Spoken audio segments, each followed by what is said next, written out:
Welcome to Win This Together, our question and answer show where you ask questions and we answer them, and it's solely designed to support, inspire, and empower. So let's get to the questions. Who's going first? Go on. Okay. So Cherie Scott asked, how do you successfully manage major changes? Ooh, that's a good one. It's a good one because the first thing, I mean, it's the reason why I really love this question is because life is change, change is life. And so successfully navigating and managing changes is a really, really great asset, not only in your professional life, but also in your personal life. And so, you know, when I've heard people talk about change and experts and all of this, they always refer to the example of Kodak and the whole era of digital photography and the fact that Kodak wasn't able to change and adapt quickly enough, and they went out of business. Same thing Kodak, with big Kodak. Big Kodak, and they were at the top, at the helm one time. Literally. You could never imagine them not being, you know, at the pinnacle. And then also Blockbuster and Netflix. Right, Blockbuster just didn't adapt quickly enough to the change in the technology, and so there's no more Blockbuster. Whereas one time that was the thing, you know. So it's really important to be able to respond quickly. So adaptability is very important. And one person who has taught me about this is my mother, because I get into a routine. I love routines and habits because your brain does less work and you get into autopilot of habit and routine, which is an asset for exercise and those kind of good habits. But it can also be a liability because you're so fixed in this way that sometimes you really need to change and you're not as flexible. So you have to have an open mind, and that's really important. So change makes most of us uncomfortable, myself included, but I have to really be very conscious of how I'm feeling and then try to take an objective evaluation and say, hold on, Nicole, is more flexibility needed here? And then I really just breathe, relax, and change accordingly, according to the new situation or whatever it is that I need to do.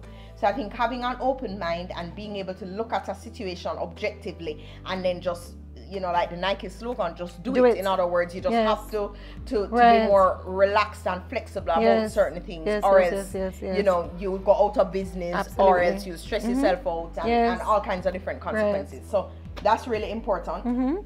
Planning is really important.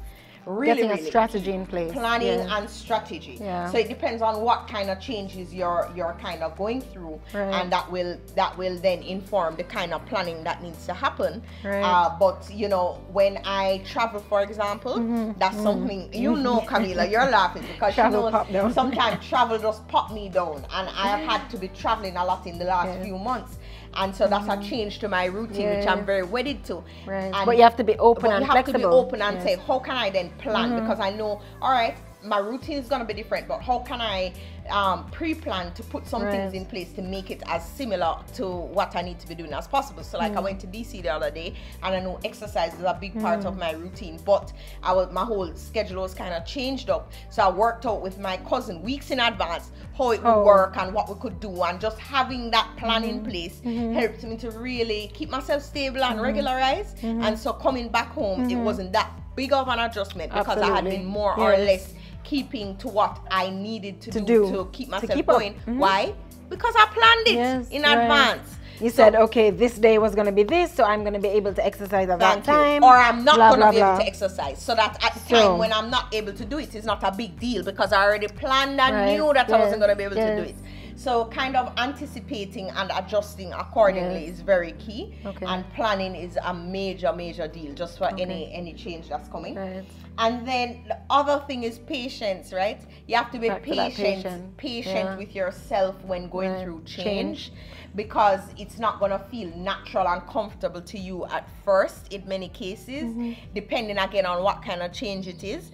But give yourself time to adjust and don't be too hard on yourself. I think that's something I've had to really struggle with because I'm very hard on myself, and I just want instant, you know, instant adjustment. And so when I'm going through changes, I have to be able to think to myself, okay, you're not going to be able to respond immediately. Somebody new at AIM, for example, a change in personnel, a change in, you know, so many I could think of, but you have to be patient with it and know that some things take time, and settling into the newness of somebody new or whatever it is going to take time. So you know what I love about this question and this topic in general?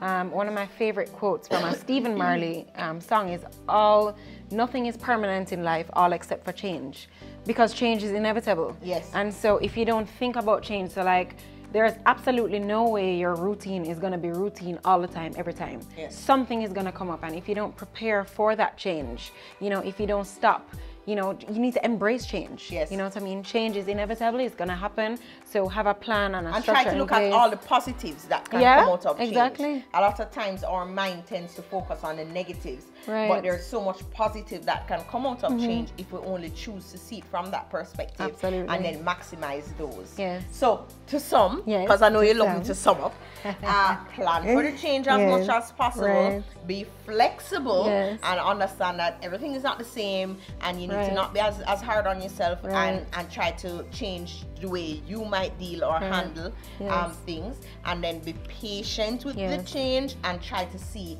all the positive aspects and opportunities in the midst of change, and accept it too, you know. Accept don't it, embrace pretend it, like the change is not happening, because that's not stopping the change from happening. Exactly. That's only ensuring that you get left behind. Okay. So yeah. All right. Thanks, Nicole. What's your question? All right. So my question is Lyria. She wrote under one of our pictures. So she says, I love the first episode. As far as topics, I would like to see how to still pursue your dreams even with being a mother. With a small support system, and how to maintain a healthy lifestyle. It's easy to start, a lot of questions but in very one. hard to maintain, whether it's losing enthusiasm or just everyday life. Stress eating, making excuses, to exercise, business, and saving tips and techniques. Okay, which part of that question again? So let's choose one, because Nicole hogged up 6 minutes. I love you. The last minute you took, last time you took 5 minutes and 44 seconds. So we kind of introverts, or we alternate. We alternate introverts. No, you you made up one word. Now I get to make up a word in context. Inspower. Right? Inspower. All right. So my gosh, Lyria, you have, you know, just such a loaded question, but I feel you. And when you are, you know, you have that, you know, intrinsic desire to kind of change your life and do something very big, even though you have, you know, limited resources, you have a lot going on, you're a mother, you know, it can feel overwhelming at times. So I can feel a lot of overwhelm from her question, right? And the truth is, nobody escapes from that overwhelm to begin with. You know what I mean? So it's just about managing. First and foremost, you have to know what is important to you, right? Once it's important to you and you know the reason behind why you're doing it, it's gonna happen, right? So think about why you go to work every day, right? If you didn't feel like it, and if you call your boss one day and was just like, you know, I don't really feel like coming in today, I'm tired, you know, I'm overworked, I'm just not gonna come in. You don't really get to do that in life, right? You kind of have to show up for the things that are important to you, because if you don't, there are repercussions. You won't get paid, you won't get to pay your bills, you won't get to take care of your children, and the list goes on, right? So my point is, the things that are important to you for a very, you know, kind of a big reason, that big reason, you spoke about it in one episode, that reason has to come from within, right? Then it's gonna happen. So you don't get to say, I don't feel like exercising, or you don't get to say, I don't really feel like, you know, kind of prioritizing my health or even going for my goals and dreams, because what is gonna happen if it doesn't happen, right?